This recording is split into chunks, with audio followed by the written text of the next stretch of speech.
A continuación, Cielos Abiertos.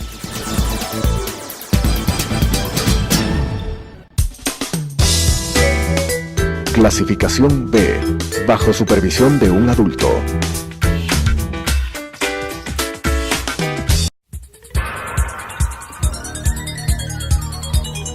Las opiniones vertidas en este espacio por la producción y dirección del programa son de exclusiva responsabilidad de sus autores y de quienes intervienen en ellos.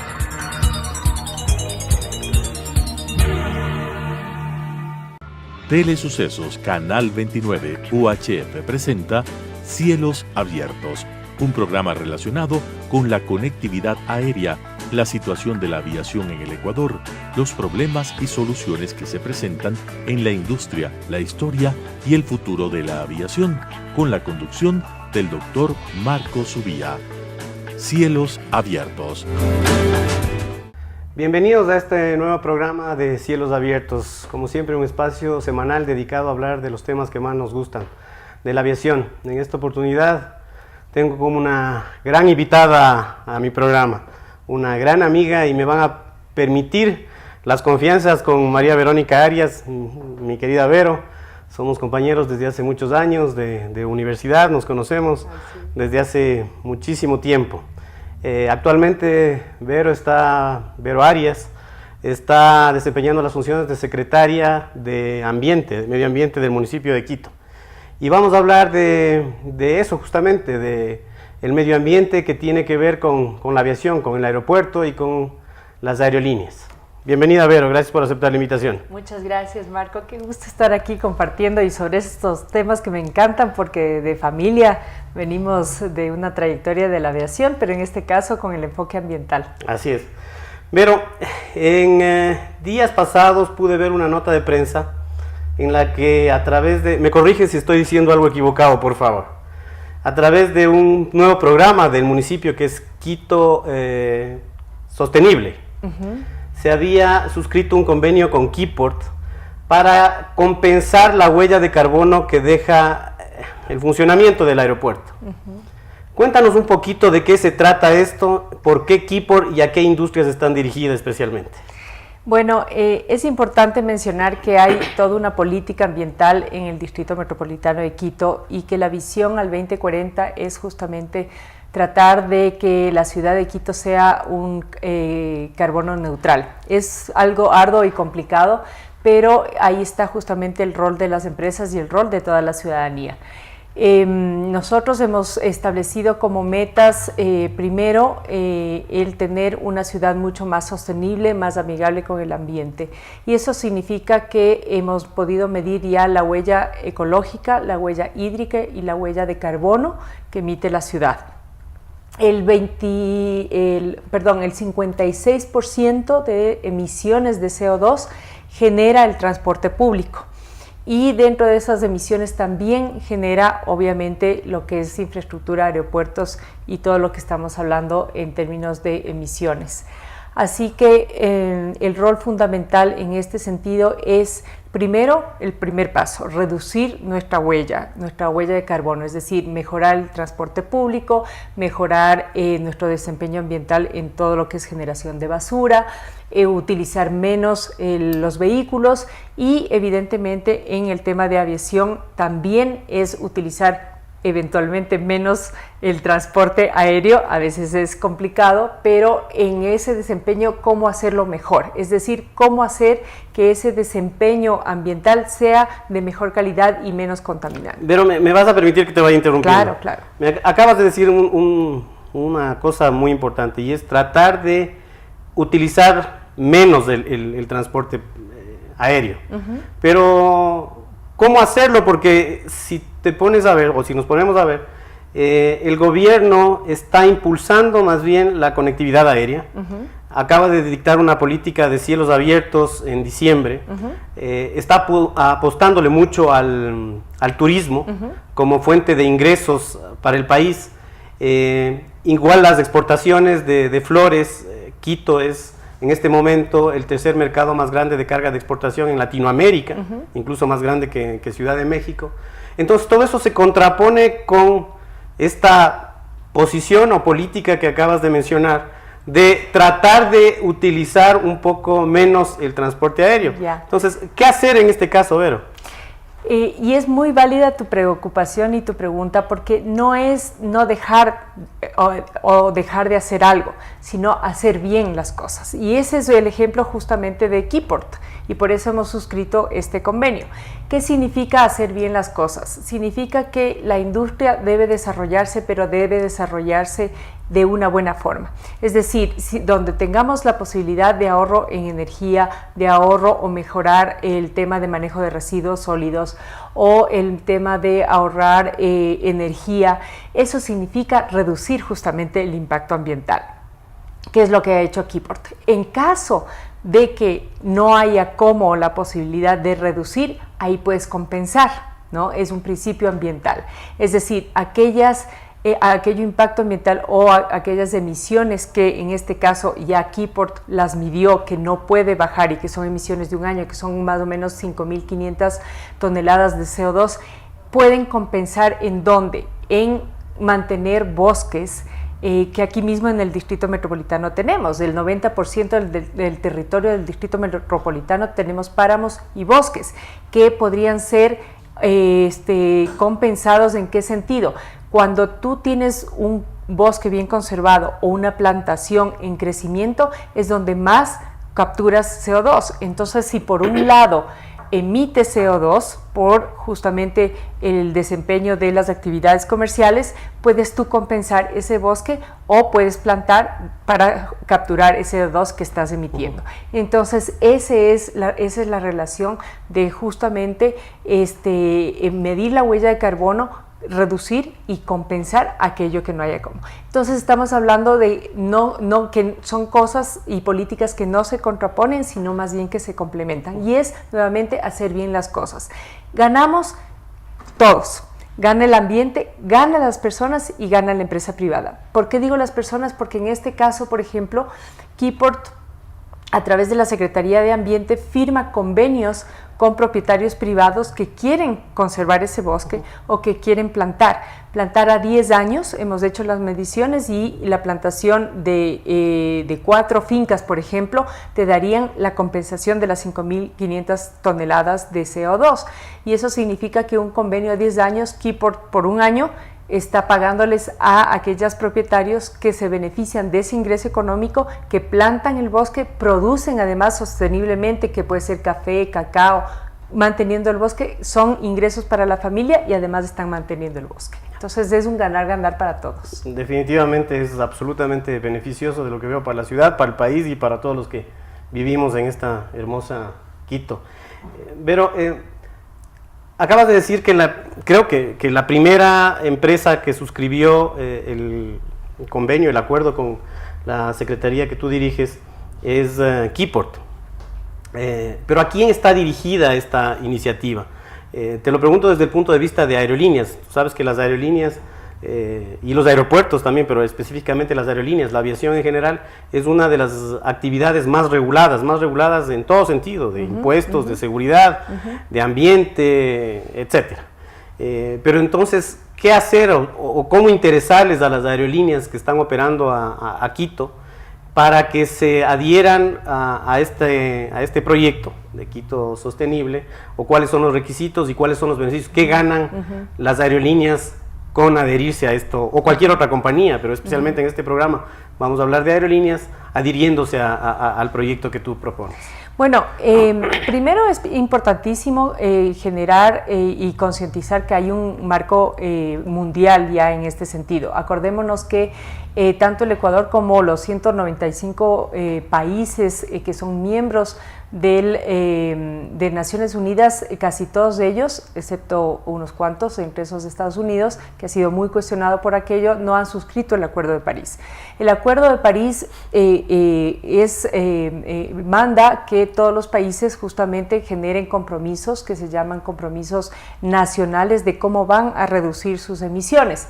Y la Asociación Internacional de la Aviación Civil no escapa de aquello. En el 2016 justamente firmó un acuerdo en donde todas las aerolíneas a nivel internacional van a bajar estas emisiones. Esto se hace paulatinamente, estamos hablando por fases, por decirte hasta el 2023, la primera fase que deberán medir su huella y tener todos sus compromisos hasta el 2035 que ya tienen que implementar, es decir, paulatinamente tienen que ir implementando en reducir y después compensar la huella. Entonces, primero estamos hablando de que ya es mandatorio. Después que hay un acuerdo global, internacional, que el mundo tiene que avanzar hacia aquello porque estamos hablando de un tema de supervivencia mundial, ¿no? Entonces aquí no hay quien gane y quien pierde, perdemos todos. Entonces todos tenemos que caminar hacia aquello. Y luego... ¿Cómo les interesamos a las compañías aéreas? Lo que te había mencionado. Luego, porque es un tema de competitividad. Claro. Seguramente, además de que la normativa ya te dice, la competitividad se da en caso de ahorro, ¿no?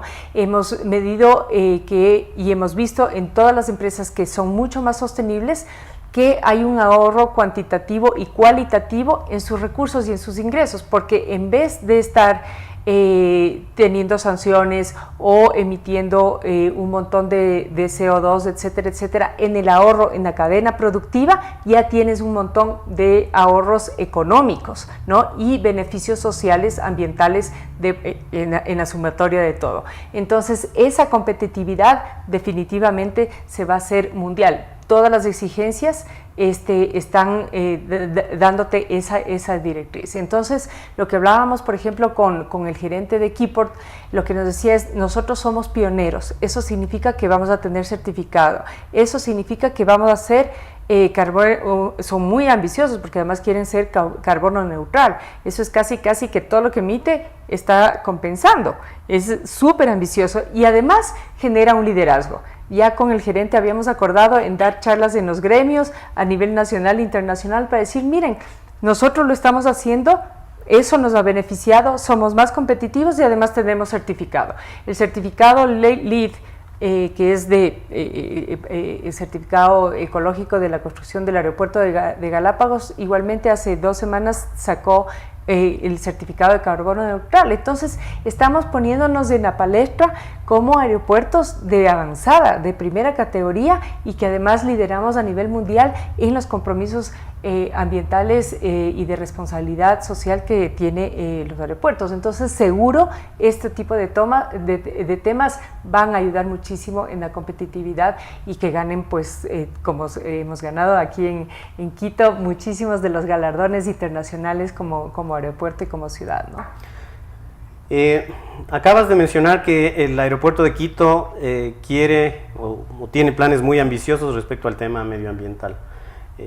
Justo hoy que venía en el auto estaba pensando en los temas que iba a conversar contigo, medioambientales, y se me vino a la mente el antiguo aeropuerto. El antiguo aeropuerto era desde todo punto de vista ineficiente, y creo que era de lo más ineficiente aún en el tema medioambiental. Pero tú, que has estado de cerca porque viste cuáles eran las condiciones del antiguo aeropuerto y ahora del nuevo, ya son 5 años de inaugurados, justo ayer o antes de ayer fueron 5 años de inaugurados. ¿Cómo ves el cambio y cómo está este aeropuerto en relación a los competidores? Tú has tenido la oportunidad de ir a muchos países. No sé si has tenido la oportunidad de ver cuáles son las condiciones de esos aeropuertos, me refiero a condiciones ya internas de medioambientales, pero ¿cómo ves tú al aeropuerto de Quito, que es lo que te corresponde, en primer lugar, respecto del antiguo aeropuerto? Entiendo que hemos ganado muchísimo, claro, que el salto es abismal, desde todo punto de vista, pero en cuanto a lo que tiene que ver a nuestra competencia, y si es que la intención de Keyport, como tú bien lo mencionas, es ambiciosa, es decir, de más o menos compensar lo mismo que genera, entiendo que eso es muy ambicioso, ¿es posible? ¿Es posible y en qué plazo? Sí. A ver, primero el aeropuerto que ahora es Parque Bicentenario, evidentemente es un aeropuerto que obedece a los años 50 y pico, ¿no es cierto?, donde no había ningún estándar ambiental ni tampoco había normativa ambiental. Entonces, estamos hablando de haber encontrado pasivos ambientales importantes, ¿no? De gasolina acumulada, derrames acumulados, residuos acumulados, etcétera, que se ha tenido que limpiar muchísimo y con la normativa actual, lo cual es bastante complicado porque obviamente las responsabilidades pues no había norma. Ahora hay un montón de norma y además súper exigentes. Eso está evacuado, eso está saneado y tenemos una ordenanza importante de construcción de un parque, que es lo que lo está haciendo. Se está formando bosquetes, se está reforestando, está ya ampliada, se está construyendo el centro de convenciones, se le está dando una nueva fisonomía al parque. Entonces, en términos de instalaciones, si bien es cierto, nos acordamos de muy lindas instalaciones con mucho amor cuando éramos chiquitas y íbamos a ese maravilloso aeropuerto, pero claro, ahora puedes ver el salto sustancial que es tener el aeropuerto, el ex aeropuerto de acá del Bicentenario versus a lo que tenemos actualmente. El nuevo aeropuerto ya se trabajó con normativa ambiental, ya obedece, tenemos normativa y legislación ambiental desde el año 96, entonces estamos hablando ya de un montón de estándares y además estándares internacionales que han procurado ser de muy, muy alto nivel.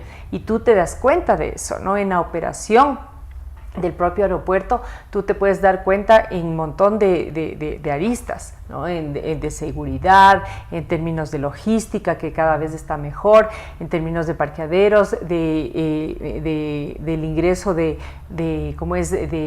automóviles, de los mismos, de la aviación, de los aviones. Hemos estado trabajando muy de cerca con todo lo que son permisos y licencias ambientales, inclusive con Keyport, es decir, todo está bajo normativa y eso implica un seguimiento muy fuerte por parte de las autoridades, porque cuando tú tienes una licencia ambiental, tienes un plan de manejo ambiental, tienes que seguir a eso, porque si no, eso también te califica. Es parte de una calificación cuantitativa y cualitativa para llegar a estos estándares y para tener todos los galardones que ha ganado el aeropuerto. Entonces, estamos hablando de estándares bastante importantes.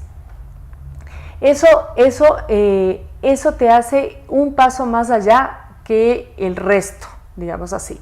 Y cuando decimos que la ambición es importantísima en decir carbono neutral, estamos hablando de palabras mayores, o sea, es un compromiso desde la cabeza hasta todos los soldados. Para los que no entendemos tanto de lo que significa carbono neutral, ¿nos podrías, por favor, Vero, explicar? Sí. ¿Qué implica el ser carbono neutral? Claro, primero tener una línea base muy bien hecha, bien medida, es decir, todo cuantificado, cuáles son tus emisiones cuando despegas, cuando aterrizas, cuánto combustible es que ganas, cuánto estás desperdiciando en agua, cómo están trabajando tus residuos sólidos, quiénes son los que abastecen el tema de logística. Los que abastecen el tema de logística tienen también estándares ambientales que se nutren en el aeropuerto, porque también hay una cadena de segundo orden que son con quienes trabajan, ¿no?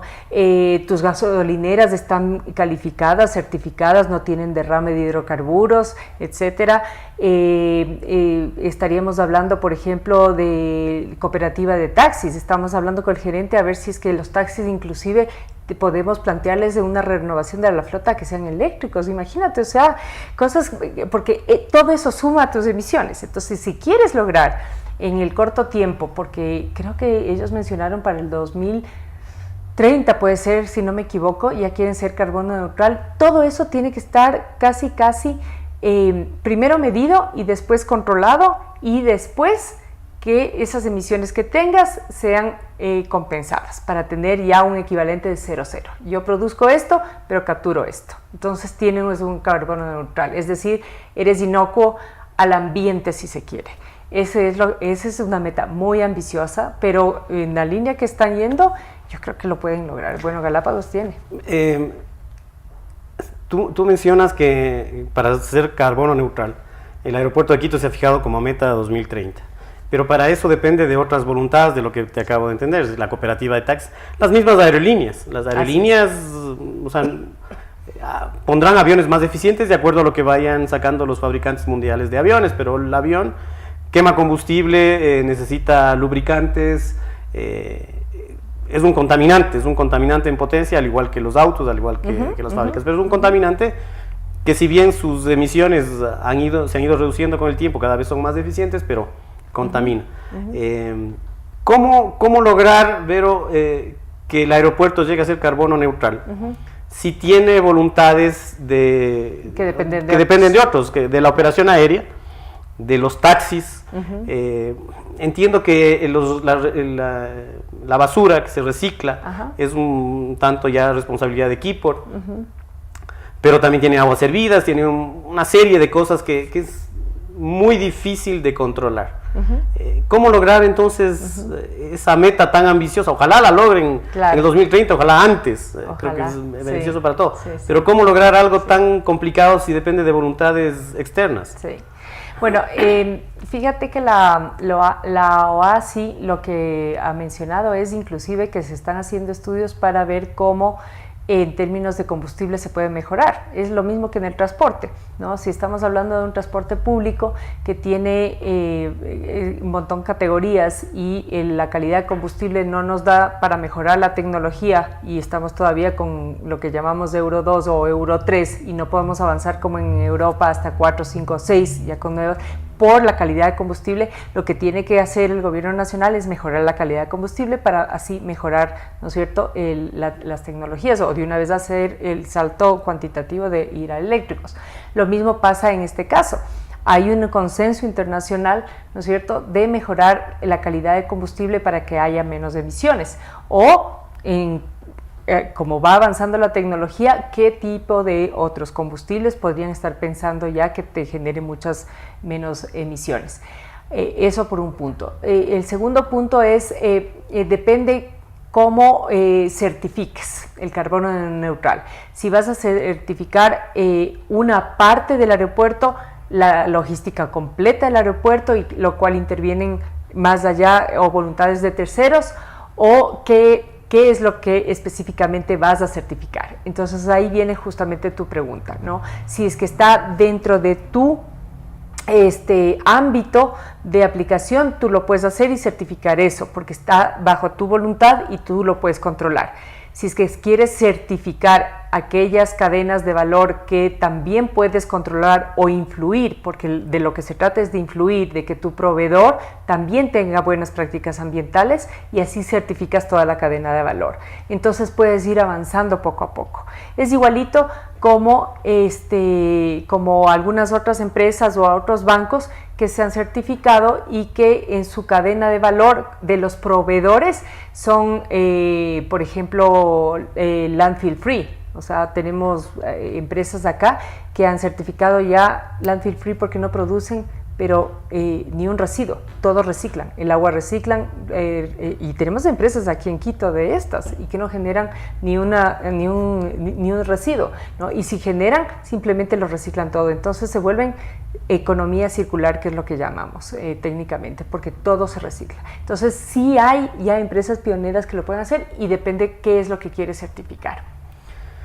Mencionaste, Vero, el tema del combustible, de producir combustibles más eficientes o utilizar combustibles más eficientes. Entiendo que estás enterada del proyecto CORSIA, que lo está tramitando la OASI y que Ecuador y los otros países de Latinoamérica tienen hasta el 5 de marzo para pronunciarse respecto de eso. Que básicamente lo que trata de hacer es eso, justamente la utilización de combustibles más eficientes, menos contaminantes y el recorte, la optimización en la emisión de CO2. ¿Cómo ves estas políticas? ¿Qué opinión te merece, Vero? ¿Y sería aplicable acá en el Ecuador de acuerdo a tu criterio como ambientalista?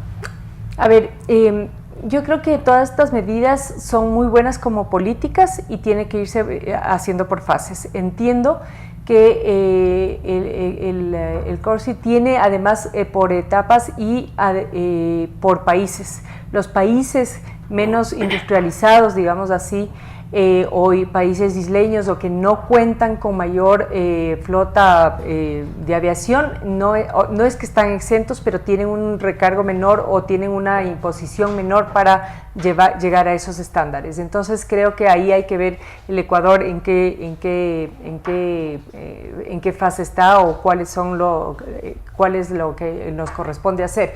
En todo caso, las políticas siempre van primero, siempre tiene que haber una directriz clara y hacia allá tenemos que apuntar todos, ¿no?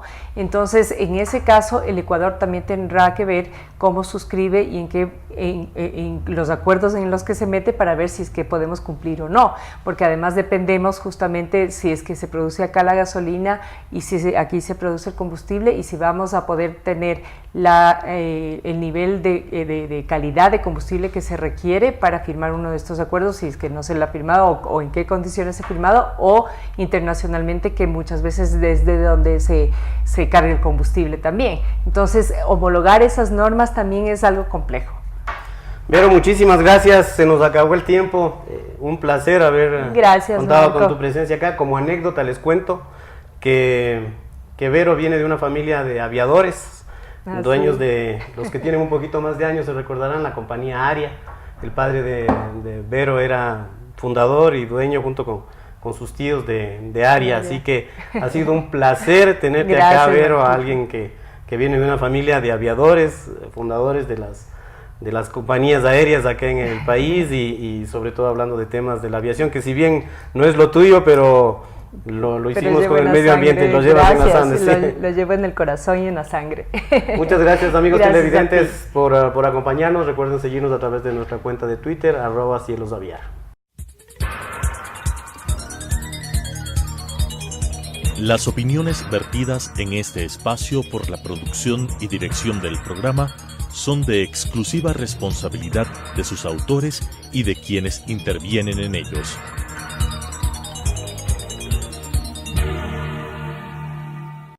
Telesucesos Canal 29 UHF presentó Cielos Abiertos, un programa relacionado con la conectividad aérea, la situación de la aviación en el Ecuador, los problemas y soluciones que se presentan en la industria, la historia y el futuro de la aviación, con la conducción del Dr. Marco Subía. Cielos Abiertos.